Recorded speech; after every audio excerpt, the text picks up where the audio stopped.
I'm 94 years old now, and at this age, I've come to understand that some losses do not make a sound. They do not come with a slammed door. They do not come with a big fight. And they do not come with a break-up clear enough for you to point to one moment and say, "That's when everything ended." No. Some people do not leave your life all at once. They just slowly keep living as if they no longer need you. And what makes that so painful is that for a very long time, everything still looks normal. So normal that even you hesitate to admit your heart has been breaking little by little. I used to think the worst pain in a relationship was betrayal. But no. Betrayal at least gives you something clear. It gives you a reason to hurt, a reason to be angry, a wound deep enough that you know exactly where the pain is coming from. This kind of pain is different. It is quieter than that. It happens when someone does not do anything wrong enough for you to leave. But they also do not do anything real enough to make you want to stay.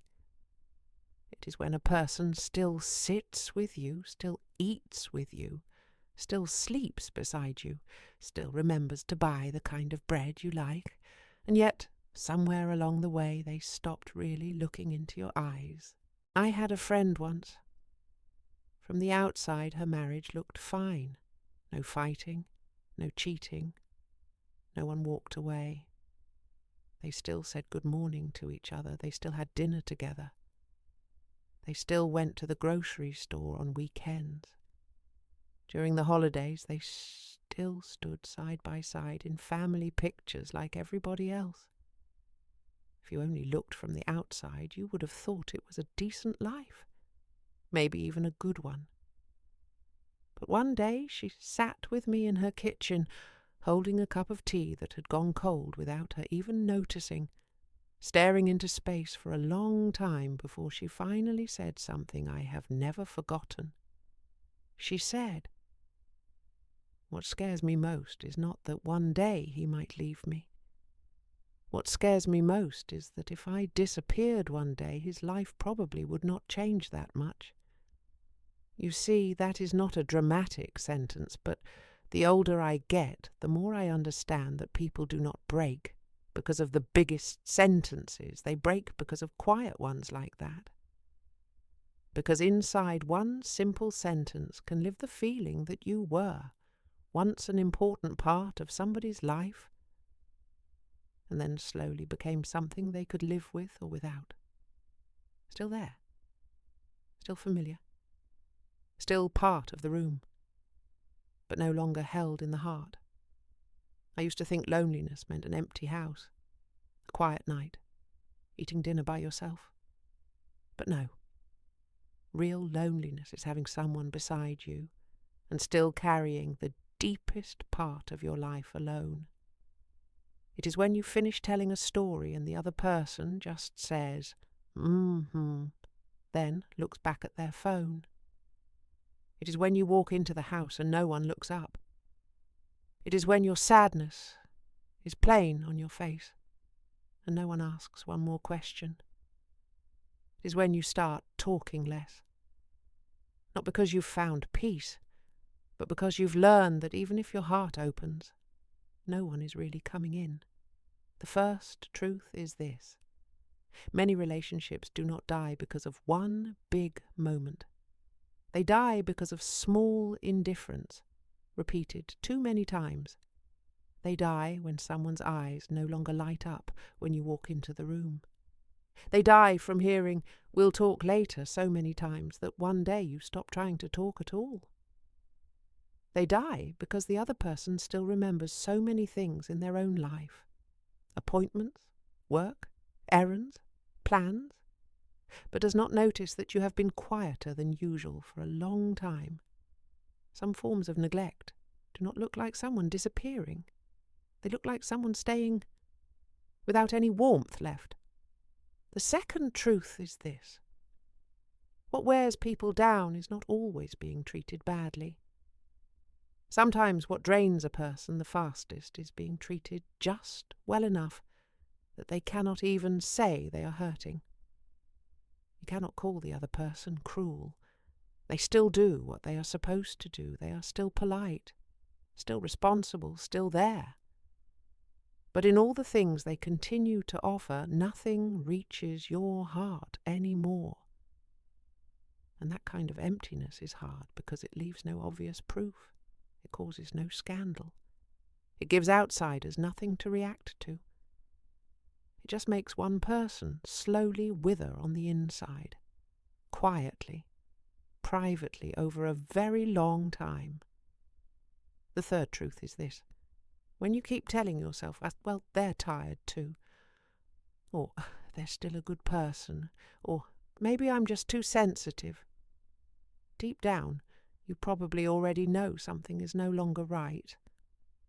People stay far too long in relationships that have gone cold, not because they do not feel the pain, but because the pain is not dramatic enough to be taken seriously. It is just dinners that get quieter, conversations that get shorter, fewer moments of eye contact, more evenings spent sitting next to each other without really being together. And because everything gets worse so slowly, people stay. They hope, they try to fix themselves. They think maybe if they give it a little more time, things will change. Until one day they barely recognize themselves in that life anymore. The fourth truth, and maybe the hardest one, is that sometimes we teach people how to live without us. You get used to being the one who gives in, the one who understands, the one who says, it's okay, before anyone has to ask more questions. You get used to swallowing your sadness just to keep the peace. You get used to comforting yourself so you do not become a burden to anyone else. You stay strong for so long that people begin to think you do not need to be held. You stay calm for so long that people begin to think you do not need to be heard. And then one day you find yourself sitting among familiar people, inside a familiar house, living a familiar life, and yet your heart feels like it is standing outside the window looking in. And what hurts is not that someone was cruel to you. What hurts is realizing that, little by little, you helped teach the whole world how to overlook you by overlooking yourself first. At this age, I finally understand that love does not leave on the day someone stops loving you. It starts leaving on the day they stop noticing you, the day they stop hearing the small change in your voice, the day they stop seeing that your smile is covering something heavy, the day your presence becomes as ordinary as the chair, the table, or the lamp in the room. And the scariest thing for a person is not being hated. The scariest thing is becoming so familiar that no one really sees you anymore. So if lately you've found yourself talking less, expecting less, sharing less of yourself, waiting less for someone to notice you, don't be too quick to call that maturity. It may simply be that your heart is learning how to survive in a place where it is no longer being received, and that is not peace. That is learning to live with emotional emptiness.